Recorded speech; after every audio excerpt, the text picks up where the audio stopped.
Mesdames et messieurs, bonsoir. Donc, bienvenue à la Fondation pour l'innovation politique.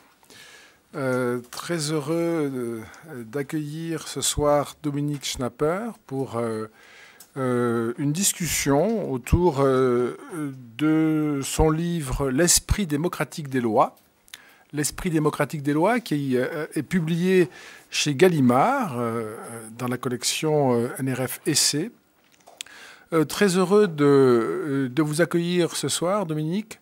Vous êtes sociologue, membre honoraire du Conseil constitutionnel. Vous êtes aussi membre du Conseil scientifique de la Fondation pour l'innovation politique.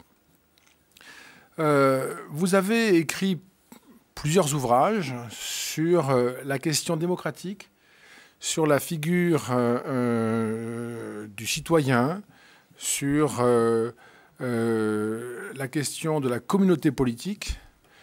Et au fond, avec ce livre, et je pense que nous aurons l'occasion d'y revenir, vous poursuivez un travail sur la question démocratique, un travail au long cours, à travers ces différentes contributions, et un travail qui s'inscrit, au fond, qui inscrit votre interrogation dans un moment historique qui semble particulièrement, je dirais, marquer une forme de doute ou de crise de la forme démocratique. Nous allons évidemment y revenir. Et je suis très heureux d'associer à cette discussion avec vous d'abord Gérard Grimbert. Gérard Grimbert est professeur et chercheur à Sciences Po, politologue, et Gérard, voilà, nous te connaissons bien. Nous avons, il n'y a pas très longtemps, dans ce même cadre, discuté avec toi de ton dernier travail sur la gauche et les institutions. Au fond, il y avait bien quelque chose, là aussi, déjà, de l'esprit démocratique des lois. Et donc, très, très heureux que tu aies accepté d'être avec nous ce soir pour discuter avec Dominique Schnapper de son dernier livre. Et puis, Jean-Philippe Moinet, fondateur de la revue Civique, avec lequel, Jean-Philippe, nous avions déjà été associés pour discuter du livre de Gérard Grimbert, auquel je viens de faire référence. Et donc, merci à Jean-Philippe, merci à la revue Civique d'être partenaire de cet échange, rediffusé diffusé en ce moment d'abord, avant d'être rediffusé, c'est un peu la manie des chaînes info, diffusé sur le site de la revue Civique. Exact, merci de cette invitation aussi. Je te passe la parole pour peut-être tu dises un mot. Et puis diffuser, bien sûr, sur le site de la Fondation pour l'innovation politique. Comme d'habitude, ces échanges sont en même temps filmés grâce à Pierre Guénoun et à son équipe. Ces échanges sont filmés et donc l'échange sera disponible ensuite sur YouTube et Dailymotion pour les personnes qui voudraient le regarder et qui n'auraient pas pu le regarder maintenant. Jean-Philippe, est-ce que tu veux dire un mot peut-être avant que nous commencions? Très, très rapidement pour dire les remerciements que je te dois, cher Dominique, d'être à tes côtés pour ce moment non seulement d'échange, mais d'approfondissement de nos réflexions qui remontent effectivement assez loin avec Dominique Schnapper, que j'ai toujours apprécié dans ses travaux et dans ses écrits. Tu as cité les grands enjeux qu'elle a pu explorer. Je rajouterais au-delà de l'importante citoyenneté qui nous réunit, les enjeux de la nation française et de la nation en général, et de l'intégration qui aussi a fait l'objet de nos échanges à plusieurs reprises. Et la revue Civique a toujours été éclairée et honorée de publier ces textes. Donc ça sera encore le cas dans quelques semaines pour reprendre les propos de cet échange. Très bien. Simplement, en un mot d'introduction sur le fond, Dominique, et si vous le voulez bien, peut-être réagir d'abord à ces quelques remarques que je fais à la lecture de votre livre, que je trouve dans la lignée des précédents. Peut-être est-ce une perception de ma part, mais je ne crois pas, traversée par une forme d'inquiétude et de préoccupation, comme si, au fond, nous attendions une sorte de triomphe de l'idée démocratique et d'une certaine manière, nous n'en sommes pas si sûrs aujourd'hui. Il y a quelque chose qui se produit à la fois dans le monde où la forme démocratique n'est pas nécessairement en train de se déployer. Il n'est pas certain que ce soit un déploiement auquel nous assistions. Il y a peut-être même une forme de confinement, comme si la démocratie était en quelque sorte en perte d'élan vers un extérieur non démocratique qui se convertirait en quelque sorte, mais aussi à l'intérieur des systèmes démocratiques, et qui est le point sur lequel peut-être vous insistez le plus, avec une sorte de... c'est une idée très, très profonde dans votre livre, une sorte de retournement de la démocratie contre elle-même, un possible retournement qui serait d'autant plus difficile à réguler, voire à limiter, qu'il s'inspirerait, ce retournement, ou qu'il résulterait d'un accomplissement, d'une interprétation, en tout cas, des principes même de la démocratie. Au fond, comme si la démocratie avait généré ses propres formes d'excès qui donneraient finalement une situation d'impossibilité. Et donc, est-ce que vous pouvez peut-être, Dominique, revenir sur ce premier bilan très général, hein, mais c'est pour entamer la discussion. Et d'abord, sur cette note, je ne dirais pas pessimiste, mais il y a une très grande inquiétude qui traverse ce livre. En tout cas, c'est comme ça que je l'ai lu. Est-ce une lecture personnelle ou... Non, je pense que vous êtes un bon lecteur. Alors, c'est vrai que ce livre prend la suite d'une série de travaux dont le premier serait La France de l'intégration, qui est du début des années 90.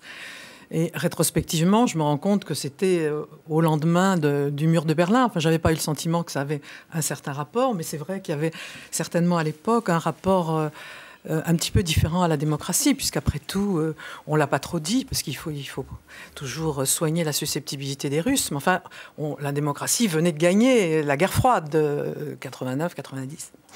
Et effectivement, autant la France d'intégration que la communauté des citoyens avait sans doute... Enfin, c'était un effort d'approfondissement de l'idée de citoyenneté et de son adaptation au monde nouveau, puisque la citoyenneté... On en parle depuis longtemps, mais elle prend des formes concrètes différentes selon l'évolution des sociétés. Mais c'était sans doute, sans que je m'en sois rendu compte, puisque j'avais l'ambition ou la prétention d'être assez objective et assez scientifique, mais sans doute j'étais portée quand même, comme nous le sommes tous, par l'air du temps. Et puis quand j'ai abordé la relation à l'autre, c'était une façon de voir les manquements des démocraties à leurs propres principes. Parce que si elles étaient conformes à leurs propres principes, il n'y aurait pas ce qu'on appelle des relations interethniques, c'est-à-dire des relations sociales qui sont définies par le fait que les individus sont assignés à des groupes historiques ou religieux différents. Donc le livre qui est de 98 portait d'une certaine façon sur la critique externe des démocraties, c'est-à-dire des manquements des démocraties à leurs propres problèmes.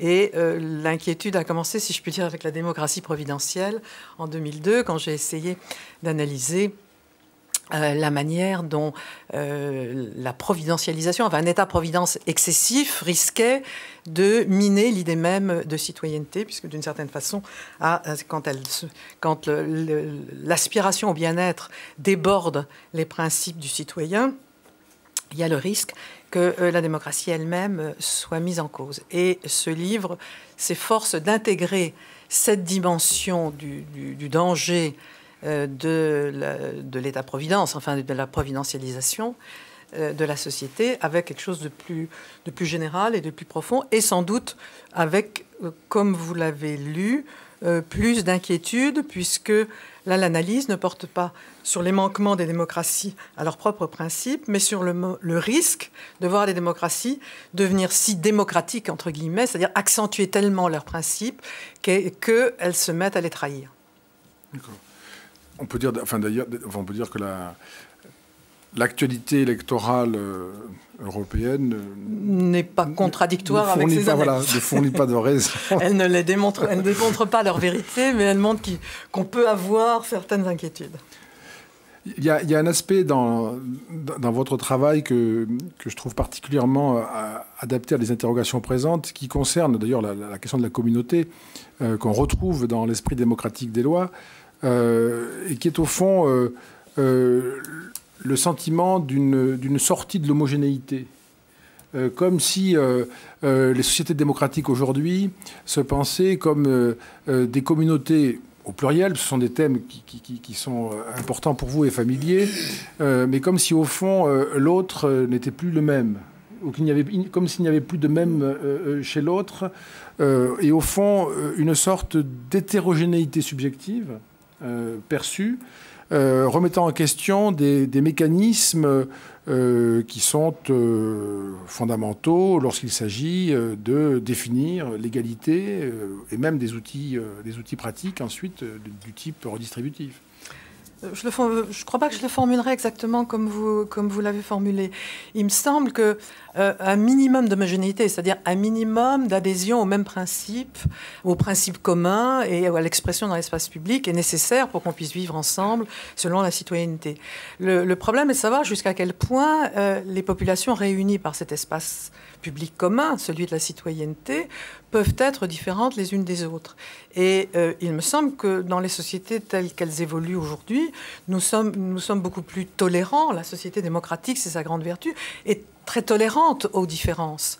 Et elle peut effectivement intégrer des différences assez importantes, à condition que ces différences puissent être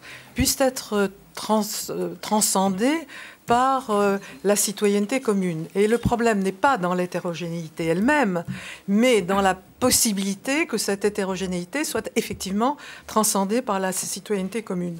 Et ce qu'on observe aujourd'hui, c'est que l'hétérogénéité croissante, qui en elle-même n'est pas un risque à cause de l'hétérogénéité, peut le devenir si cette hétérogénéité objective ne s'accompagne pas de la participation au même espace public commun. Gérard ? Oui, je voudrais un peu continuer dans la voie qu'ouvrait Dominique Régnier il y a un instant sur le type même de livre que c'est, avant de voir ce qu'il y a dedans, mais qu'est-ce que c'est comme livre ? Je me suis beaucoup évidemment interrogé à la part lu, je l'ai même lu 2 fois, et je me suis dit effectivement que c'est pas vraiment... je l'ai pas pris d'abord comme un livre scientifique, même de sociologie, ou même comme un livre de philosophie politique, encore qui est les deux, mais je l'ai pris effectivement d'abord comme un soliloque sur pas seulement une étude comme ça en soi de la démocratie, mais de la démocratie par rapport à soi, ou je dirais soi dans la démocratie, ou soit, comme le disait Dominique, percevant ce qui peut tourner mal au fond dans la démocratie et du coup les angoisses que ça génère chez des individus comme nous, parce qu'au fond chacun d'entre nous, je crois, à un moment ou à un autre, s'est posé des questions et a essayé. Et je crois que c'est aussi à cela, c'est cela qui m'a le plus intéressé dans ce livre, c'est qu'il nous oblige, nous posant ces mêmes réflexions finalement, et souvent d'une manière pas très très différente, en même temps de nous dire, est-ce qu'on se trompe pas ? Est-ce que c'est bien là le mal ? Est-ce que le mal est bien celui que Dominique Schnapper décrit ? C'est bien celui-là ou c'en est d'autres ? Comment il faudrait... Alors je m'explique en 2 mots. D'abord, je ferai un petit préalable. C'est des discussions que j'avais déjà eues avec mes collègues politologues américains, parce que c'est des concepts qui sont beaucoup, et des façons de voir qui sont beaucoup développés aux États-Unis depuis une vingtaine d'années, qui est la définition qu'on donne des institutions. C'est très important parce que selon qu'on donne une institution que Dominique Schnapper, semble-t-il, adopte elle-même, des institutions, une distinction très très large, hein, elle reprend d'ailleurs que déjà effectivement des sociologues français avaient eux-mêmes adopté, c'est-à-dire que les institutions, c'est beaucoup de choses, finalement. C'est beaucoup de choses. Ou pas, je trouve que c'est une discussion qui mérite d'être parce que ensuite, quand on regarde la relation des citoyens, puisqu'on s'occupe là d'un éventuel malaise démocratique ou une crise à venir éventuellement de la démocratie, selon qu'on parle vraiment des institutions, du respect des lois, si on peut dire. D'ailleurs, le titre est bien l'esprit démocratique des lois. Eh bien, est-ce que c'est cela dont on parle ou est-ce qu'on parle de quelque chose de beaucoup plus large? Et à ce moment-là, bien sûr, notre regard est plus tout à fait le même. Et on voit bien que chez Dominique Schnapper, on part certes de l'esprit des lois de Montesquieu, mais il y a une angoisse qui est plus tocquevillienne, j'ai presque envie de dire, que de Montesquieu. Sur, au fond, on ne peut pas y échapper, c'est pas mal, c'est pas forcément mal, on y va de toute façon, mais, oulala, avec quelque angoisse, quoi. Donc ça, bon, j'insiste pas là-dessus, parce qu'évidemment, on n'a pas le temps, mais il y a une question sur la démocratie. Mais la question que je me posais, au fond, et elle venait d'un problème que j'avais déjà rencontré en faisant le livre dont parlait Dominique tout à l'heure, qui est sur la question de l'individualisme. Parce qu'on voit bien quand même que derrière l'ensemble je dirais presque des inquiétudes, comme disait Dominique, des inquiétudes sur la démocratie, il y a la peur, alors soit sous sa forme de liberté excessive, soit sous sa forme d'égalité excessive peut-être, mais il y a la peur que ce soit au fond, que ce qu'il y a derrière l'angoisse de l'auteur, c'est que l'individu finisse par tuer la démocratie en ne pensant plus qu'à lui-même, au fond. J'ai beaucoup perçu cette inquiétude tout au long du livre. On a l'impression que c'est ce qui est au cœur quand même de cette inquiétude. Et là, justement, je trouve, c'est un des points sur lesquels j'aimerais discuter parmi beaucoup d'autres dans le livre, parce que justement, Dominique Schnapper citait à un moment donné Auguste Comte, et elle disait comment Auguste Comte, au fond, ce qu'il considérait comme important pour garder l'homogénéité de la société dans laquelle on était. Et en fait, je l'avais cité d'ailleurs dans mon livre, ça m'avait beaucoup frappé, la manière dont John Stuart Mill avait critiqué Comte, justement.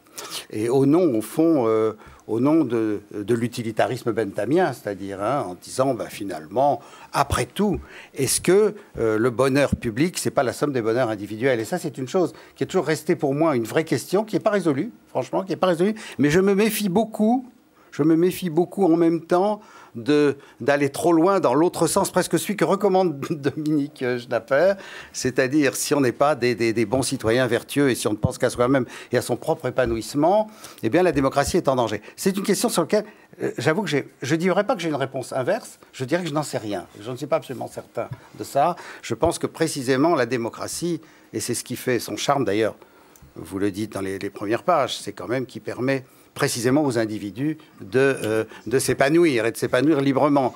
Donc ça, c'est la première chose. Deuxième chose que je voulais dire très, très rapidement, mais là, c'est plutôt une discussion à avoir. J'ai pas mais c'est au fond, je n'ai pas été toujours convaincu par la distinction un peu théorique qui est faite dans l'ouvrage entre, au fond, l'autonomie et l'individualisme. L'autonomie et l'individu. À partir de quand l'individu cesse d'être autonome et au fond, on souhaiterait là avoir plus pour le coup, alors presque de mesures sociologiques de ce que c'est que quand ça devient grave, quoi. Comment on le sait, comment on le mesure, autrement que par presque des intuitions ou des manières de voir personnelles. Et puis, comme je ne veux pas être trop long, il y a aussi une chose que je ne suis pas sûr d'avoir absolument compris, c'est la question de distinction-indistinction. Parce que vous dites... vous avez bien sûr une grande... ce concept d'indistinction est très important pour vous par rapport à l'égalité, etc. Et vous en faites un usage important. Et par certains moments, au contraire, vous nous dites, au fond, c'est dans les sociétés démocratiques qu'on a le plus besoin et le plus envie de distinction, vous nous dites. Parce qu'au fond, dans les sociétés à ordre, on n'a pas besoin tellement de distinction, parce qu'elles sont données. Au fond, c'est ce que vous dites. Elles sont données. Par contre, vous dites, il faut... Et en même temps, vous dites, ce qui nous menace le plus, c'est l'indistinction.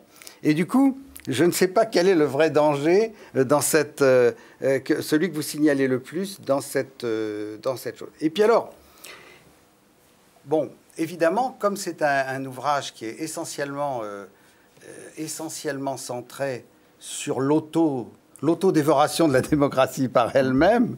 Et c'est évidemment un sujet, pas d'ailleurs finalement si traité que ça, en tout cas à mon avis très, très fondamental.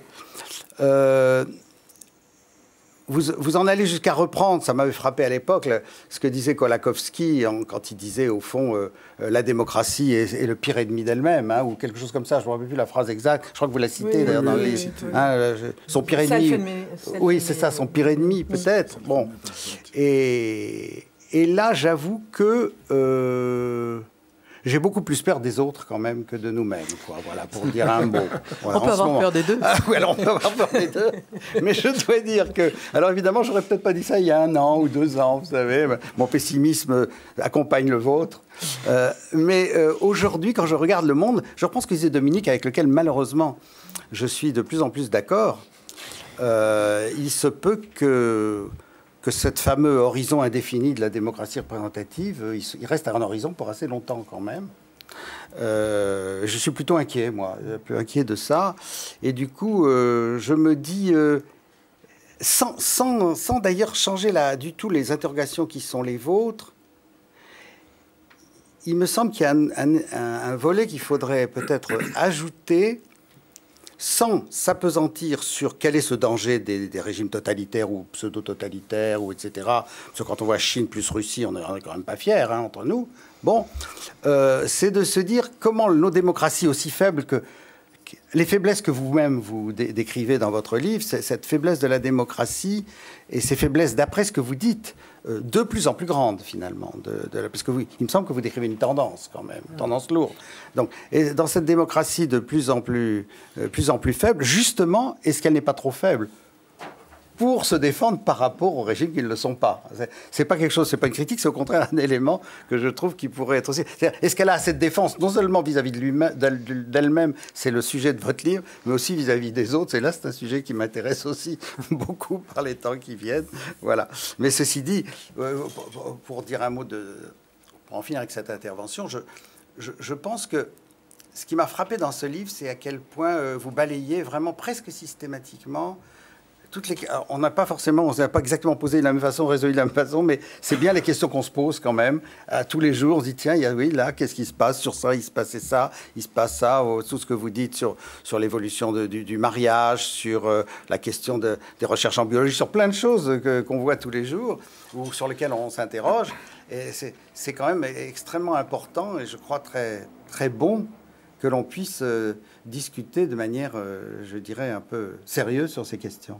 Voilà. Peut-être juste avant que vous répondiez, Dominique, juste pour ou que vous réagissiez. Oui, parce qu'il y a beaucoup de points, mais je peux essayer. Non, c'est très bien, Gérard, c'est très bien. Non, c'est très bien, merci, vraiment. Vous vouliez ajouter avant? Non, simplement pour me donner un point de plus. Non, je voudrais indiquer simplement aux futurs lecteurs, parce que quand on n'a pas lu le livre, c'est pas simple de se le représenter, que dans votre travail, vous introduisez des enjeux divers, très puissants.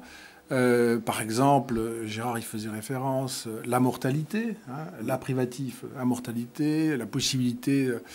cette thématique d'une vie prolongée et très prolongée, cette espèce d'individualisme qui s'accomplit aussi dans une espèce d'éternité presque, de permanence. Enfin, les individus triomphent et même au point de rester là ou de se représenter comme restant là.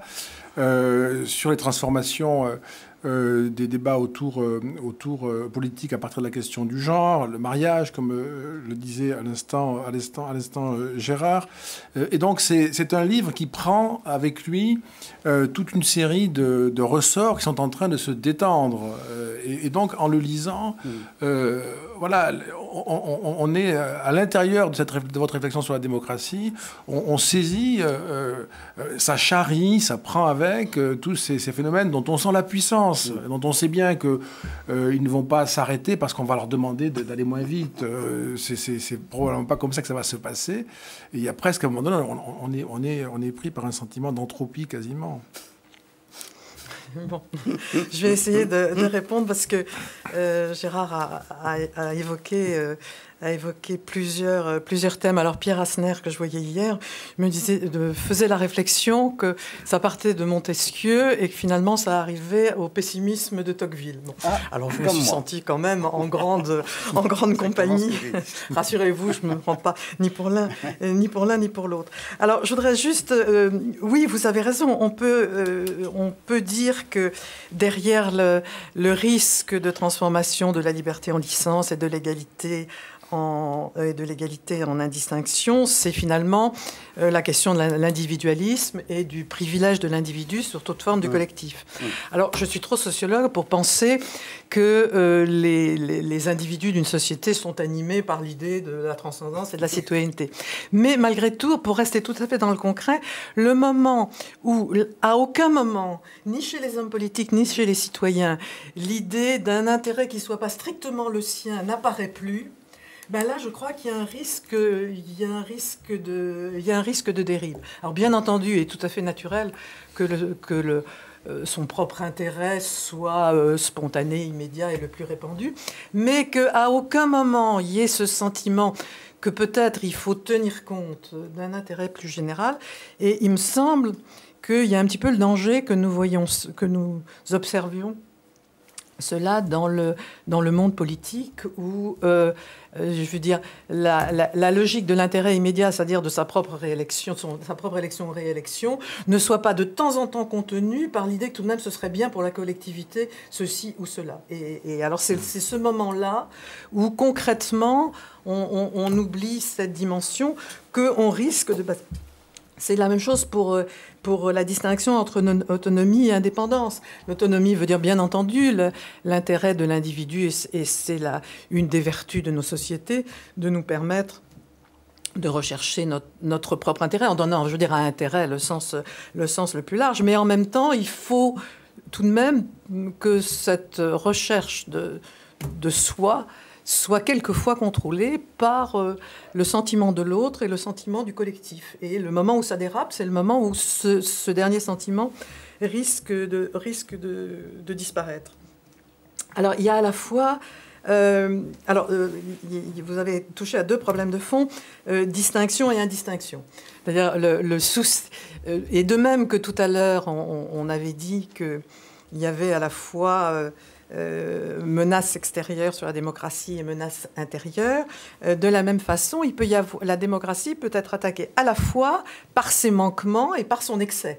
C'est-à-dire que les manquements que j'avais analysés plus tôt et qui sont très souvent analysés parce qu'ils sont évidents depuis la société coloniale aux inégalités sociales en passant par le genre, etc. Donc les manquements peuvent tout à fait se conjuguer avec, par ailleurs, l'accentuation des qualités qui reviennent à remettre en question les qualités elles-mêmes. Et donc, on peut à la fois avoir la recherche de la distinction par rapport à l'autre et en même temps l'aspiration à l'indistinction. Je veux dire, les deux peuvent tout à fait se... Et alors, les sociologues ont longuement insisté sur la recherche de la distinction qui est compréhensible puisque à partir du moment où les statuts sociaux ne sont plus fixés par la naissance et qui sont fixés par les échanges sociaux, chacun essaye de l'affirmer. Mais ça n'empêche pas qu'il y ait en même temps l'autre mouvement qui critique ce mouvement. Et on a les deux, il me semble, les deux en même temps. Et puis, c'est vrai que notre inquiétude sur l'évolution interne de la démocratie est renforcée par le fait que dans le monde... en dehors de nos sociétés, dans le monde, on n'a pas l'impression qu'elle ait autant progressé qu'on l'a cru sans doute au cours des années 90. Ça, c'est un fait objectif. Et parler de démocrature n'a vraiment aucun sens. Je veux dire, pour les pays pour lesquels... Enfin, c'est donner n'importe quel nom à n'importe quelle situation. Et il est certain que ça influence notre réflexion sur notre propre démocratie et surtout sur ses capacités à pouvoir résister à des pays qui, alors eux, sont menés par le nationalisme le plus simple et le plus brutal et alors nos raffinements et nos circonstances nous affaiblissent par rapport à des politiques qui sont des politiques de nationalisme, comme autrefois. Et c'est là où j'en reviens aux institutions, parce qu'en même temps, comme je suis absolument universaliste. Je pense que tous les peuples ont une aspiration naturelle à la liberté, parce que la liberté politique me paraît faire partie, disons, du destin humain. Mais en même temps, il faut beaucoup de temps pour apprendre à créer et respecter les institutions politiques. Et d'ailleurs, l'histoire française l'illustre, puisque nous avons proclamé les grands principes et qu'il nous a bien fallu un bon siècle pour stabiliser la démocratie. Et de temps en temps, on se demande si elle est vraiment tout à fait stabilisée, ou peut-être elle est un peu moins même que d'autres pays voisins. Et donc, c'est là où les institutions jouent un rôle important, parce qu'être démocrate, c'est pas seulement avoir des bonnes convictions et faire de bons discours, mais c'est savoir respecter les institutions démocratiques. Et dans cet ordre d'idée, j'avais toujours été très impressionnée par 2 exemples que je donne dans le livre. C'est les Québécois, où le projet de l'indépendance a été respecté à la suite d'un vote libre et avec une différence de voix particulièrement faible, et John Kerry, dont on a volé de façon absolument évidente la victoire, mais quand, par 5 voix contre 4, la Cour suprême a décidé que c'était M. Bush qui serait président des États-Unis, M. Kerry a dit qu'il fallait respecter les institutions. Bon, alors c'est contre toute justice, mais c'était vraiment le respect de la démocratie. Et c'est là où les institutions me paraissent extraordinairement importantes, et où la critique des institutions, qui fait partie de nos valeurs excessives de la démocratie, c'est-à-dire que nous critiquons tout, et c'est bien de critiquer parce que c'est la liberté politique, mais si nous critiquons trop, nous risquons de remettre alors en cause les institutions. Or, la démocratie vit par le respect des institutions démocratiques. Juste sur l'exemple de John Kerry, est-ce que c'est Dominique, est-ce que c'est un... Il y a bien sûr le respect des institutions, hein, mais comment se dose le patriotisme? Est-ce que c'est pas ça aussi là, le composé de... Oui, en l'occasion, peut-être, oui. Mais enfin, c'était quand même le respect du fait que par 5 voix contre 4, oui, bien sûr.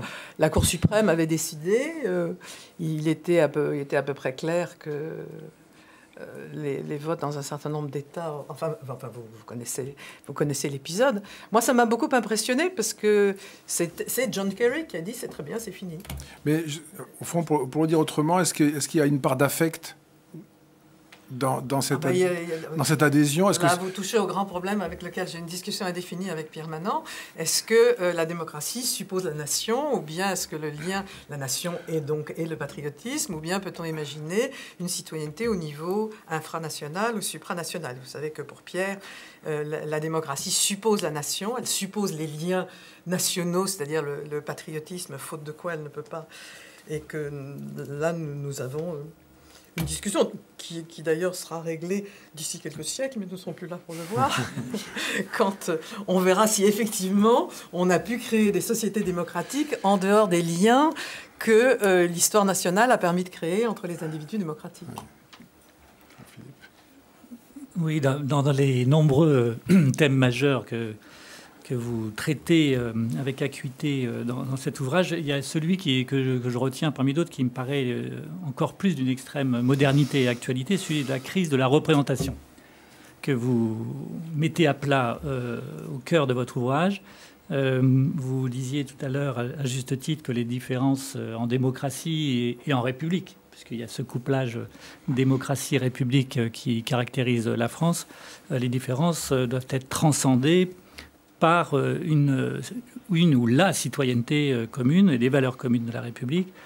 Et on voit bien qu'il y a, pour reprendre le pessimisme qu'évoquait Dominique, et l'inquiétude, et la peur même, je crois que c'est le mot employé également par Gérard Grimbert, je pense qu'on est dans une société qui, à la fois très pessimiste, qui peut d'ailleurs dans ces phénomènes de crise de la représentation accentuer les inquiétudes pour les démocrates qui pensent que la démocratie réglée, comme vous l'évoquez aussi, doit l'emporter sur la démocratie extrême et qui déchaîne finalement les individualismes indépendamment de cette capacité de transcendance. Et c'est vrai que la crise de la représentation rejoint aussi cette crise ou cette incapacité contemporaine de transcender ces différences et de même considérer positivement comme positif le principe de transcendance. Et le déchaînement des contestations qu'on a pu constater dans une période récente en France finalement la contestation de toute autorité institutionnelle politique au sens large devient de principe et quasi majoritaire. Et toute autorité devient dévaluée, je pense, est au cœur des inquiétudes d'aujourd'hui pour notre démocratie. Et la question que je poserai à la spectatrice du temps présent que vous êtes, spectatrice évidemment philosophiquement engagée, jusqu'où pensez-vous que cette crise de la représentation et ce principe de la contestation peut-elle ou peut-il aller sans risque de fracture aujourd'hui et peut-être demain matin en France? Autrement dit, est-ce que les défiances généralisées qu'on mesure et les contestations massives en tout genre, et d'ailleurs multiformes, peuvent continuer longtemps en France sans provoquer une instabilité forte et grave par le bouleversement, peut-être un chaos qu'on apprécie dans l'histoire de France, enfin on l'apprécie, qui a été en tout cas récurrent dans l'histoire de France, donc aboutissent sans instabilité dans la vie institutionnelle, politique et française. Ça, c'était ma première question. Et puis une autre, c'est comment appréhendez-vous le concept de populisme ou de national-populisme que nous sommes nombreux à utiliser, que j'utilise moi-même, que j'ai tendance à considérer comme d'actualité. Mais est-ce que cette notion vous semble valide aujourd'hui pour caractériser les phénomènes que nous observons? Et j'aurais peut-être une question alors, qui peut paraître secondaire sur les partis politiques, puisque vous évoquez beaucoup la crise de représentation qui concerne ce qu'on a appelé longtemps les corps intermédiaires. Et quand vous évoquez les partis politiques, vous signalez qu'ils sont eux-mêmes en crise, même pour être plus vraiment les lieux d'élaboration des projets et même des candidatures. Là, c'est une question un peu pratique sur votre perception des primaires.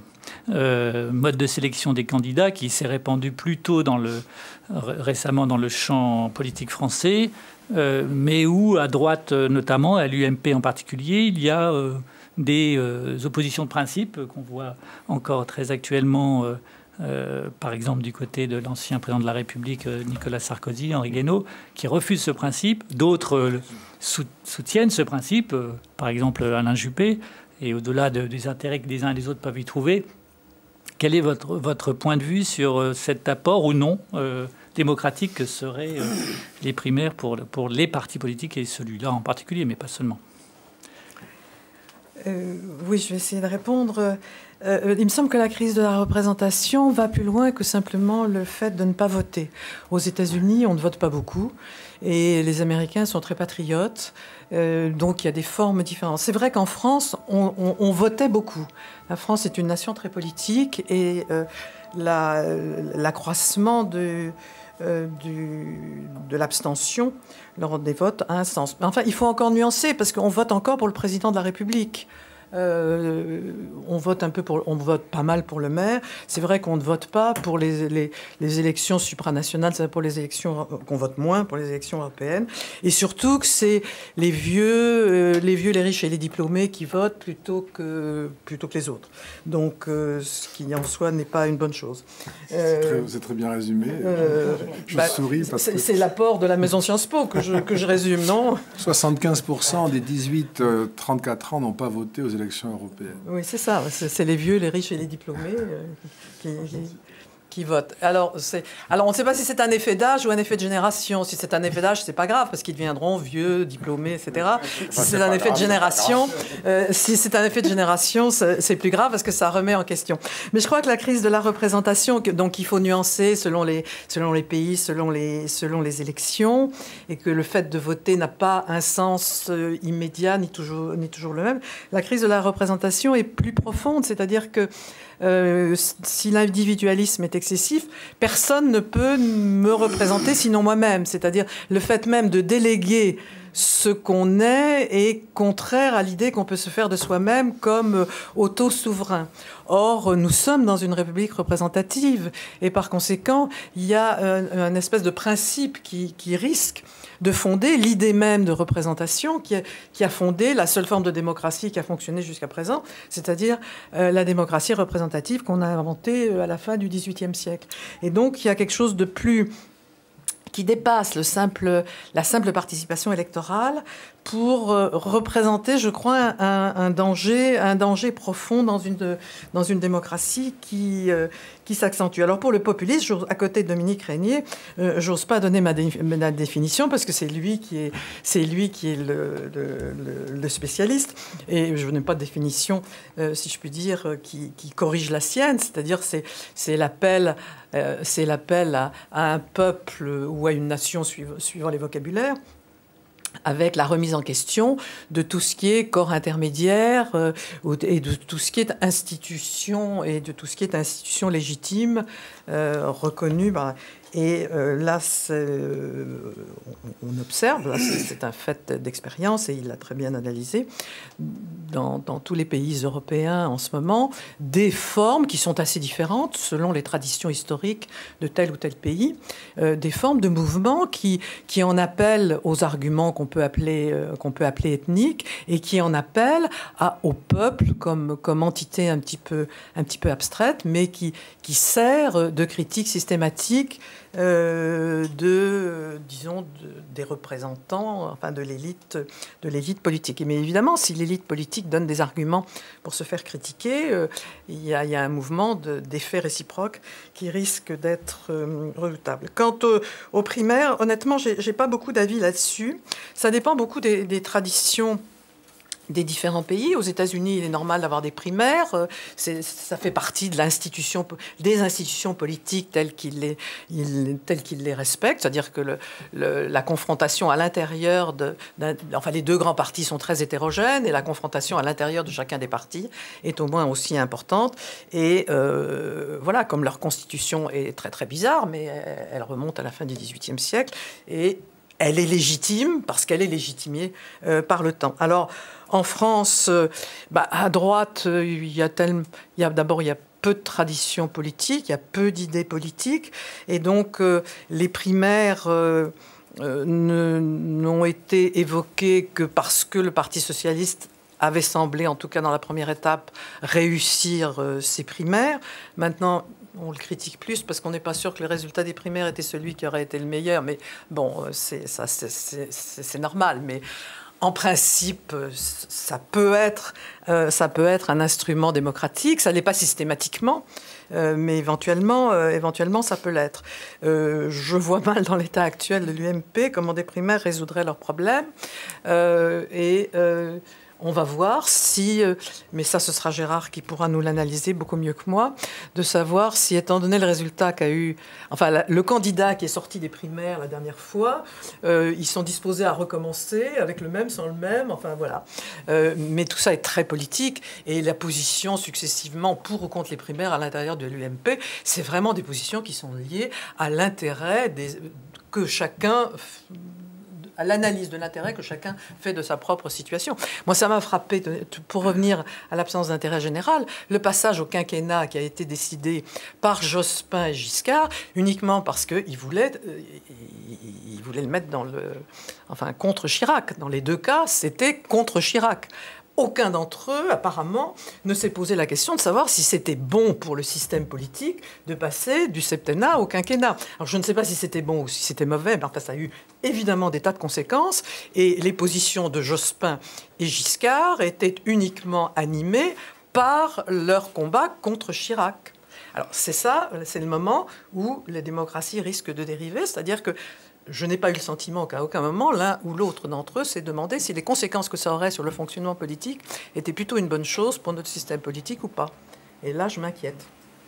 Gérard, tu voulais intervenir ? Oui, je voulais intervenir sur... revenir, mais sous un autre angle, sur la question de l'individualisation qui serait presque, au fond, si on allait jusqu'au bout, une atomisation, je dirais presque, une atomisation. Et donc de faire plutôt de cette atomisation l'un des dangers qui menacent la démocratie. Alors autant je suis réservé sur cette idée, en général comme ça, que cette atomisation est en soi dangereuse, elle peut l'être. Est-ce qu'elle l'est ? Peut l'être. Voilà, elle peut peut-être l'être. Est-ce qu'elle l'est, est-ce qu'elle le sera ? Ça, je ne sais pas. Par contre, il y a, et ça, je crois que c'est une question extrêmement importante. Elle peut l'être dans la mesure où vous dites à un moment donné, vous écrivez une phrase sur laquelle je voudrais vraiment revenir parce que je crois qu'elle a des conséquences. Si elle est juste, elle a des conséquences extrêmement importantes. Je me permets de la lire. Vous dites, donc la démocratie, plus elle est fondée sur les liens civiques abstraits de la citoyenneté entretenus par des institutions juridiques et politiques, c'est-à-dire moins elle fait appel aux passions ethnico-religieuses qui relient concrètement les hommes autour de pratiques et rituels entretenant le sentiment du collectif, et plus elle risque de ne tisser entre les individus que des liens fragiles. L'individualisme et l'affaiblissement du sentiment du bien commun menacent des sociétés fondées sur l'autonomie des individus citoyens et le projet de construire une société sans respect spontané de la tradition et sans justification métaphysique. Bon.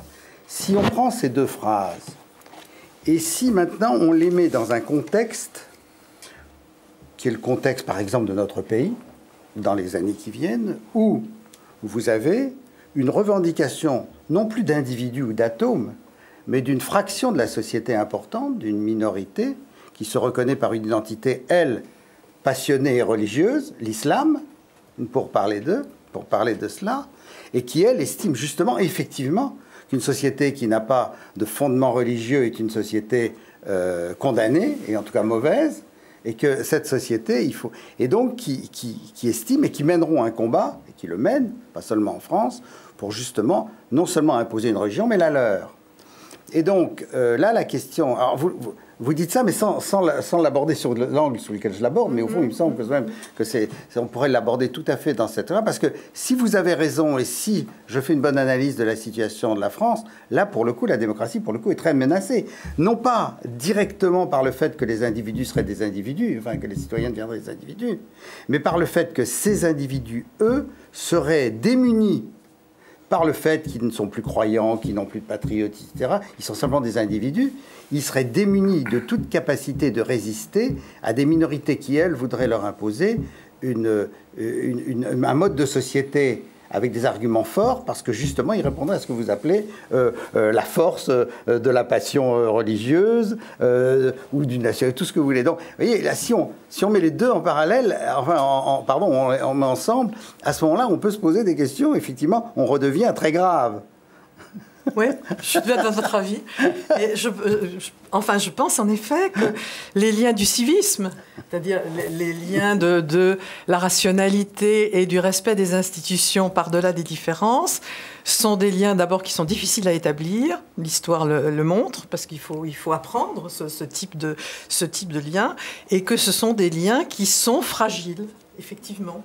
Et que devant les passions ethnico-religieuses, qui sont beaucoup plus spontanées et beaucoup plus fortes, elles risquent, je suis dans l'analyse du risque, elles risquent d'être effectivement très fragiles devant les passions ethnico-religieuses. Mais vous voyez, du coup, je crois que c'est Dominique, en tout cas on l'a dit tout à l'heure, à un moment donné, du coup, c'est moins le non-respect des institutions, on serait plus tellement... Enfin, ça dépend aussi, encore une fois, de la définition qu'on donne des institutions. Oui. Mais prenons les institutions au sens le plus étroit du terme. Ce serait moins la question des institutions elles-mêmes qui mettrait la démocratie en danger que la question du non-soutien communautaire au sens fort d'une démocratie par un peuple qui lui-même, véritablement, a des liens forts qui ne sont pas dus aux institutions, au respect des institutions, ce sont les institutions qui seraient la conséquence, mais qui sont lues au fait que c'est une communauté, et que c'est une communauté qui a des liens forts, qui sont des liens religieux, historiques, tout ce que vous voulez. Et à ce moment-là, on rentre dans une... Vous voyez, c'est-à-dire on est obligé, on ne peut plus seulement parler de la question des institutions, sauf alors effectivement à dire que les institutions, c'est aussi l'appartenance religieuse, c'est aussi tout ce qu'on veut, et qu'à ce moment-là, effectivement, l'individualisation, alors ce serait l'hypothèse, je ne dis pas que c'est vrai, l'individualisation met en danger l'ensemble des individus, parce que justement, ils ne sont plus mus, non pas par le respect des institutions, mais par le fait tout simplement qu'ils n'ont plus en commun ce qui fait la force d'une communauté, c'est-à-dire une religion, des croyances, des rites, des choses en commun, des rites en commun, voilà. Une transcendance, finalement. Oui, non, mais je pense qu'il y a les deux éléments. C'est vrai que c'est deux éléments. C'est d'une part, en tant que tel, le lien civique est plutôt un lien fragile, qui repose sur l'éducation, la rationalité et le contrôle, et que les hommes ne sont pas spontanément... rationnel et contrôlé. Et donc, ce sont des liens fragiles. Et en plus, aujourd'hui, ce sont des liens qui sont moins vivants. De sorte que, étant déjà fragiles, le fait qu'en plus, ils sont critiqués, remis en cause et moins sensibles, les rend doublement, disons, doublement vulnérables. De par leur nature même et par, par le fait qu'on les respecte moins qu'on a pu le faire dans une autre période historique. Et je crois d'ailleurs, de ce point de vue-là, vous employez l'expression de la crise de la transcendance républicaine. Oui, parce qu'il y a une première période où la transcendance républicaine ou patriotique, si on veut, a remplacé la transcendance religieuse et a donné un type de lien qui était un peu du même ordre. On l'a toujours dit, entre l'instituteur et le prêtre de la commune, il y a eu le remplacement d'une transcendance par une autre. Aujourd'hui, que c'est affaibli à la fois le patriotisme, c'est la transcendance nationale et la transcendance républicaine, ces liens qui sont de toute façon plus faibles, je crois, que les liens religieux, c'est-à-dire qui apportent moins le sentiment de communauté parce qu'ils sont plus fondés sur la raison que sur l'interrogation métaphysique et sur les rituels. Donc ils sont par nature plus fragiles et en plus ils sont aujourd'hui mal respectés. Donc il y a un double effet que vous avez distingué et que je pense que l'un et l'autre contribuent à cette faiblesse éventuelle devant soit d'autres pays, soit à l'intérieur de ces pays, des formes de sentiments communautaires très forts. Parce que, excusez-moi de reprendre la parole, parce que je voudrais poursuivre sur cette ligne, enfin, cette histoire qui me paraît évidemment très importante. Parce que voilà, c'est pour ça que je distinguais bien. D'ailleurs, c'est bien ce enfin, je suis pas sûr d'être d'accord avec la phrase que j'ai lue, mais elle pose vraiment le vrai problème. C'est-à-dire, elle pose le problème de fond. C'est-à-dire, ou bien on considère, ou bien au fond on est d'accord avec l'idée du patriotisme constitutionnel et l'idée au fond qu'une communauté peut se fonder uniquement par le respect commun des lois communes. Oui, ça... Enfin, non, mais, c'est une idée de philosophe, comme j'ai dit à Sylvie, dans un autre livre. Ça peut être une idée de philosophe. Non, mais oui, sauf qu'entre nous, c'est quand même, c'est ce sur quoi nous on devrait se fonder un peu, enfin, voilà, parce que si vous ne pensez pas ça, vous allez forcément vers... Je pense que c'est utopique. Alors, je pense que c'était très bien, mais que c'est utopique. Non, mais si on ne croit pas que... Alors voilà, alors redevenons sociologues. Si on pense qu'une commune... Enfin, je pense pas une commune... Qu'un ensemble d'individus ne peut vivre ensemble que parce que...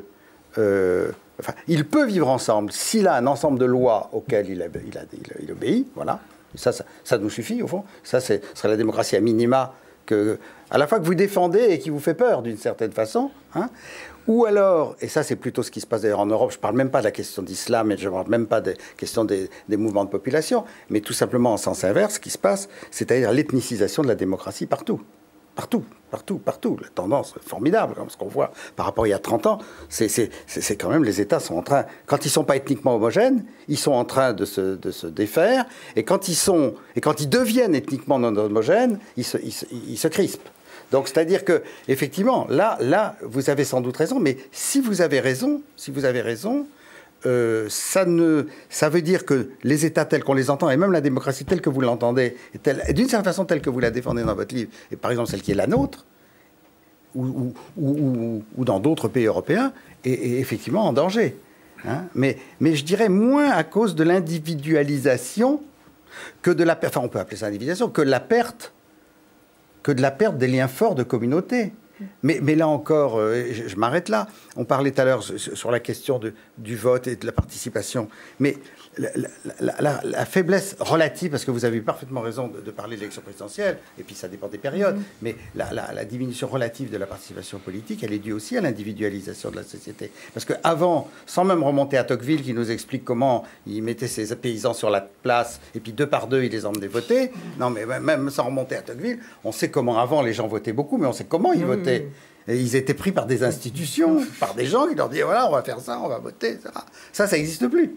Donc l'individu doit peu à peu se faire son idée lui-même. C'est pour ça qu'il faut déjà arriver à l'intéresser. Et que si on ne l'intéresse pas en plus, alors il ne faut pas aller voter. Mais donc, vous voyez, c'est vraiment une interrogation fondamentale que la nôtre, là, qui est au fond de savoir si les pays tels que... Et alors du coup, vous voyez bien, et je m'arrête là, si vous avez raison, vous voyez bien que l'Europe est quelque chose d'inatteignable, quasiment. La Constitution européenne est quelque chose d'inatteignable. Enfin, en tout cas, de très difficile à réussir. Alors, je voudrais reprendre sur ce que vous avez dit. Vous dites, au minimum, c'est un ensemble d'individus qui respectent les mêmes lois. Mais je crois que ça n'est pas seulement ça. Ça, c'est de l'idée Habermas. Il suffirait d'avoir les mêmes lois. Or, je pense que dans la réalité, ce n'est pas seulement des lois. Et je ne prends pas loi, pas plus que Montesquieu, uniquement comme un ensemble de lois au sens juridique du terme, mais comme un ensemble d'institutions. Et par conséquent, il ne suffit pas d'avoir un ensemble de lois, il faut qu'il y ait aussi une dimension que dans la communauté des citoyens, j'avais appelée ethnique, c'est-à-dire qu'il faut partager un minimum d'histoire commune, de valeurs communes et de rapports aux institutions au sens large qui soient communs. Faute de quoi les sociétés ne... Alors, ce qui est frappant aujourd'hui, c'est que l'équilibre est difficile entre le principe civique et ces données qu'on peut appeler ethniques, c'est-à-dire de partage, en gros, d'une histoire, d'une culture, de valeurs et d'un rapport aux institutions qui est en commun. L'ethnicisation dont vous parlez, c'est le moment où cette communauté, disons, ethnique, pour prendre un terme global, devient tellement prépondérante que l'espace public commun et le principe civique qui permet de gérer ces différences ethniques éclatent. Et là, c'est pas une question d'homogénéité, c'est pas seulement une question d'homogénéité, c'est aussi une question de volonté politique et d'adhésion à un projet politique commun. Et c'est ça, me semble-t-il, qui est très affaibli en ce moment. Vous voyez les Écossais et les Anglais, où le problème se pose, c'est pas une question de... Bon, bien sûr, les Écossais ne ressemblent pas absolument à des Anglais. Quand ils parlent anglais, on ne comprend pas ce qu'ils disent, mais ils parlent quand même anglais. Enfin, je veux dire, ils ont tout de même une histoire commune. C'est pas le fait de l'hétérogénéité trop grande des Écossais et des Anglais. C'est le fait d'une volonté politique qui devient différente et de la prise en compte des intérêts de l'Écosse par rapport à ceux de l'Angleterre, sans penser. Et quand la Ligue du Nord, en Italie, veut se séparer du Midi, c'est parce qu'elle ne se sent plus un sentiment de solidarité avec des provinces plus faibles. Bon, donc le projet politique commun entre le Nord et le Sud de l'Italie n'existe plus. C'est pas qu'il y ait une telle différence entre les Milanais et les Romains, même s'il y en a un peu, nous le savons, et il ne cesse de les augmenter. Dominique Schnapper annonce l'annexion de la Wallonie par la France. Au ciel, non. De rien. J'ai fait face à quelqu'un qui milite pour la... J'ai reçu beaucoup de lettres de quelqu'un qui milite pour l'annexion de la Wallonie. Ah oui. Mais il me semble que c'est exactement contradictoire avec ce que je dis. Il faut qu'il y ait un projet politique commun, il n'y en a pas. Ils sont proches par la langue et par la culture, mais il n'y a pas justement de projet politique commun. Et donc l'ethnicisation auquel on assiste, c'est plutôt le renforcement des dimensions ethniques, sachant que les dimensions ethniques font normalement partie d'une société démocratique, mais qu'on risque de basculer quand elles ne sont plus transcendées par le lieu du politique et le principe de la citoyenneté qui les organise. Moi, je voudrais, pour terminer, puisque nous arrivons là au terme de cette discussion, on voit bien que c'est vraiment un livre très riche et qui pose beaucoup de questions essentielles aujourd'hui. Je voudrais, Dominique, vous en poser deux pour terminer, qui ne sont pas... voilà, pour clore cet échange passionnant. La première, au fond, question, pour montrer la dynamique de votre travail, est-ce qu'au fond, on ne peut pas dire que devant ce que vous décrivez comme étant un motif d'inquiétude et que l'on peut partager, il y a en même temps une sorte de possible qui s'ouvre, comme si, au fond, dans la mesure où on ne peut vraiment parler de vivre ensemble que si on est différent, c'est à partir du moment où il y a ce sentiment que la société se fragmente ou s'individualise qu'il faut penser les règles qui nous sont communes pour relancer la communauté. Est-ce que ce n'est pas, au fond, un point de régénération qui se présente à nous dans cette espèce d'éclosion de différences ou d'accentuation des différences? Et puis la deuxième chose, vous montrez dans votre livre l'efficacité de la démocratie.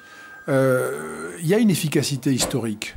Et vous le dites, plus libre, plus riche, moins inégaux, plus tolérant. hein. Plus libre, plus riche, moins inégaux, plus tolérants. Et je vous l'avais dit tout à l'heure, moi je me joindrai tout à fait à vous pour dire cela aussi, c'est-à-dire que ce sont des... Il ne faut pas l'oublier, ça. Il ne faut pas l'oublier, et ce sont des élans désirés par l'humanité tout entière. En tout cas, je pense que ça, c'est quelque chose... quand on le pose, on dit quelque chose de très important. Et donc, si ceci a été accompli, comment est-ce que ça ne peut pas déboucher que sur une ère heureuse? Puisque c'est précisément répondre positivement, favorablement à ce que désire l'humanité. C'est une vraie question logique. Vous faites aussi beaucoup d'anthropologie dans votre livre. On a parlé de sociologie, mais c'est aussi un livre d'anthropologie. Et ça, c'est une question anthropologique. Dès lors que l'on se situe dans la réponse aux élans profonds de l'humanité, comment peut-on imaginer que nous ne soyons pas sur le bon chemin? Je crois que moralement, nous sommes peut-être sur le bon chemin. Je crois qu'à l'intérieur de toute cette réflexion, il ne faut pas oublier l'essentiel. C'est qu'effectivement, nous sommes dans les sociétés les plus libres, les plus tolérantes, les moins inégales et les plus riches de l'histoire. Et donc, c'est à l'intérieur de ce cadre qu'il faut à la fois critiquer et s'inquiéter, ce que j'essaie de faire dans les... Mais le fait que ce soit... Disons, pour reprendre la vieille formule de Churchill, le régime finalement le plus souhaitable à partir de l'expérience historique, parce il y a toujours eu des utopies sur l'organisation de la société, mais enfin, si on s'en tient à l'expérience historique, c'est le régime le plus souhaitable, ne veut pas dire que ce ne soit pas le plus faible. C'est-à-dire qu'il peut y avoir dans le monde, qui est le monde des puissances, un risque de la faiblesse des démocraties par rapport à d'autres pays. Il faut tout de même à des pays non démocratiques et qui n'ont pas à payer le prix de la démocratie. Le XXe siècle, bien sûr, les démocraties ont fini par gagner, mais enfin, à quel prix? Il faut tout de même... Bon. Et alors qu'avec la mondialisation, on risque de retrouver ce même problème avec des pays moins libres, moins tolérants, plus inégaux, mais plus puissants par rapport à la démocratie, aux démocraties. Alors, sur votre premier point, je ne suis pas sûre de l'avoir tout à fait compris. La régénération, on a beaucoup parlé de régénération au temps de la Révolution française, puisqu'on voulait régénérer l'homme. Oui, c'est ça. Vaste programme. Voilà, c'est ça. C'est un vaste programme. C'est un vaste programme pour l'homme. C'est aussi un vaste programme pour la démocratie. Je ne sais pas très bien comment concrètement on peut y penser. Alors moi, comme je suis un vieux professeur, j'ai tendance à croire qu'en faisant appel à la raison et à la réflexion, on peut obtenir des résultats. Mais honnêtement, je dois constater que si résultats il y a, ils sont toujours à long terme, modestes, et qu'on ne peut pas vraiment fonder un projet dessus. Mais d'autre part, je ne vois pas très bien, sinon par... disons, l'éclaircissement intellectuel, ce que nous, en tout cas, nous pouvons faire dans cette direction. C'est une invitation, en tout cas, au travail intellectuel. Merci, Dominique Schnapper. On va terminer par cette invitation et l'accepter bien volontiers. Merci donc pour cet échange avec vous à propos de votre dernier livre, L'esprit démocratique des lois. Voilà. Merci.